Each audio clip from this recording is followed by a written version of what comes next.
passer Sciences Po, apparemment rien de plus simple. L'expression elle-même semble couler de source. C'est presque devenue une expression lexicalisée. Qu'est-ce que tu fais cette année? Je passe Sciences Po. Sauf que passer Sciences Po, eh bien, ça prend un certain temps. On peut dire qu'il y a du temps à passer Sciences Po.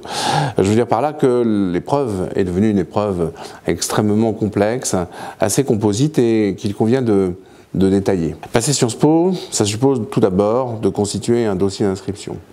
Ce dossier est un dossier qui rassemble non seulement les bulletins scolaires et les performances académiques antérieures, mais aussi un certain nombre de renseignements portant sur des engagements associatifs, sportifs, des voyages à l'étranger, et puis cette fameuse lettre de motivation à laquelle on est si peu préparé. Donc ce dossier, eh bien, il va faire l'objet d'une évaluation, une première évaluation.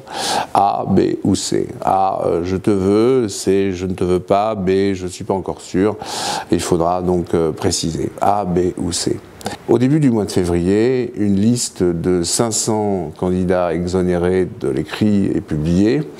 Tous les autres doivent passer des épreuves écrites. Ces épreuves écrites, elles sont au nombre de 3. Une épreuve donc qui procède d'une option. On choisira soit l'épreuve de mathématiques, soit l'épreuve de sciences économiques et sociales, soit l'épreuve de lettres philo, selon la filière dans laquelle on se trouve en terminale.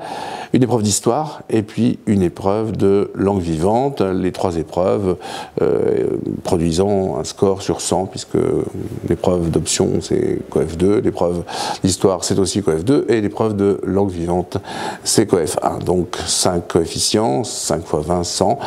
Une note sur 100 est ainsi obtenue au terme de cette épreuve, de ces épreuves qui durent 2 demi-journées.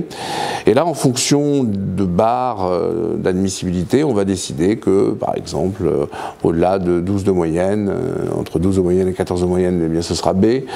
Au-delà de 14 de moyenne, ce sera A. En dessous de 12 de moyenne, ce sera C. On retrouve ici une lettre.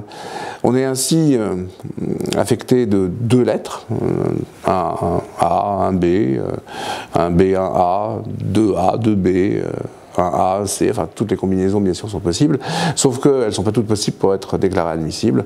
Pour être admissible, il faut obtenir soit un double A, bien sûr, soit un A et un B. Toutes les autres combinaisons conduisent donc à un refus de l'administration de vous entendre, puisque la dernière épreuve, l'épreuve d'admission, c'est un oral.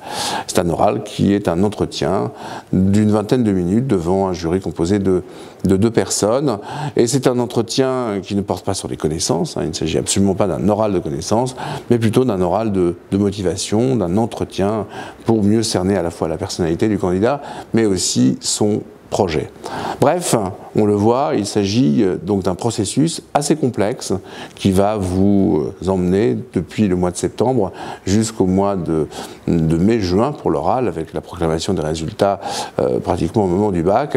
Il y a de quoi s'occuper toute l'année, donc c'est long, ça suppose un effort continu, un effort qu'il faut gérer et pour le faire, on n'est pas trop nombreux au fond, et l'aide que peut apporter une structure comme Atosup et que peuvent apporter les équipes d'Atosup, eh bien cette aide s'avère souvent précieuse. Alors c'est une aide qui comprend à la fois bien sûr la constitution du dossier. Je vous aiderai à construire ce dossier, à le rédiger et à le rendre le plus attractif possible.